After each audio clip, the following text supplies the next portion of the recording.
Michael Jackson নামে একজন অনেক বড় ব্যক্তি ছিলেন। আপনারা নাম শুনছেন? Michael Jackson.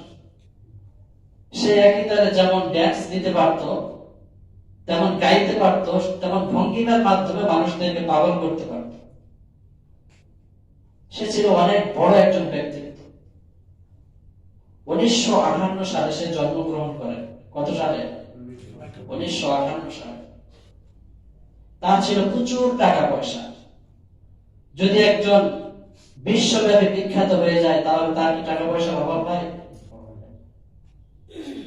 আমাদের বাংলাদেশের ছোটখাটো পপ স্টার, সুপারস্টার, এদেরই তো 10-12টা করে বাড়ি, কোটি কোটি টাকা, টাকা রাখার কোনো জায়গা নেই। আর সে ছিল পুরা বিশ্বের মধ্যে একজন খ্যাতিমান মানুষ। সে চিন্তা করলো, আমার তো অনেক টাকা আমি অর্জন করেছি, অনেক টাকা পয়সার মালিক। আমি চাইবো আমি যেন 150 বছর বাঁচতে পারি। কত বছর? 150 বছর। বেশি না। আমরা যখন বড় বড় আশা করি, আমরা যখন একটা বাসা বানাই তখন চিন্তা করি যে আমি মনে হয় 5-7 হাজার বছর বাঁচবো, তাই না? সে এত টাকার মালিক হয়েও সে চিন্তা করেছিল যে আমি 150 বছর যেইভাবেই হোক আমি বাঁচবো।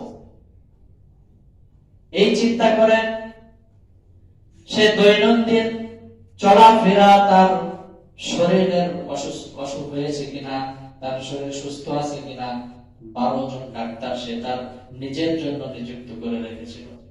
কতজন ডাক্তার?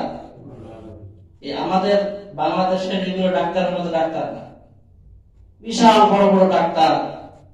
তারা তাদের চেম্বারে যত টাকা পায় তার চাইতে আরো বেশি টাকা দিয়ে তার বাড়িতে বসে রাখত।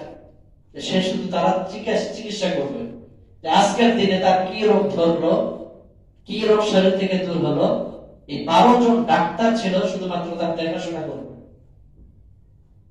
প্রিয় উপস্থিতি, খুব মনোযোগ দিয়ে শুনবেন। আল্লাহ পাক রব্বুল আলামিন কিভাবে মানুষকে নিয়ে যায়। এত সেফটির মধ্যে, এত সিকিউরিটির মধ্যে থাকা সত্ত্বেও আল্লাহ পাক রব্বুল আলামিন কিভাবে মানুষের জানগুলোকে নিয়ে যায়।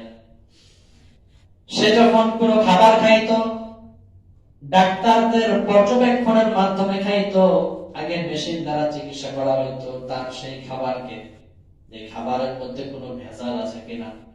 যে ভেজাল যুক্ত খাবার খেয়ে তার শরীর অসুস্থ হয়ে যাবে এমন খাবার সে গ্রহণ করতো না। ডাক্তার আগে দেখতো, পরীক্ষা নিরীক্ষা করার পরে ডাক্তার যদি সাজেশন দেয় যে খাবারটা ভালো, তাহলে সে খাইত। সে তার চেহারা সুন্দর করার জন্য প্লাস্টিক সার্জারি করেছিল, যাতে করে তাকে দেখে সুন্দর লাগে। তার কারণ তার টাকার তো কোনো অভাব নেই। অভাব আছে? টাকার তো কোনো অভাব নেই। এক পর্যায়ে সে 150 বছর না, 100 বছর না, 80 বছর না, মাত্র 50 বছর বয়সে আল্লাহ পাক রব্বুল আলামিনের ডাকে সাড়া দিয়ে চলে যায়। বলেন সুবহানাল্লাহ। সে চেয়েছিল 150 বছর বাঁচতে, কিন্তু সে পারেনি। মাত্র 50 বছর বয়সে 2009 সালে মনে হয় সে ইন্তেকাল করে আল্লাহ পাক রব্বুল আলামিনের কাছে চলে যায়। এই মৃত্যু থেকে আমরা কেউ পলায়ন করতে পারবো না, যত বড় শক্তিশালী মানুষ হোক না কেন। গতকাল আপনাদের এই এলাকা থেকে যিনি মারা গিয়েছেন, তিনি কি দুর্বল মানুষ ছিলেন?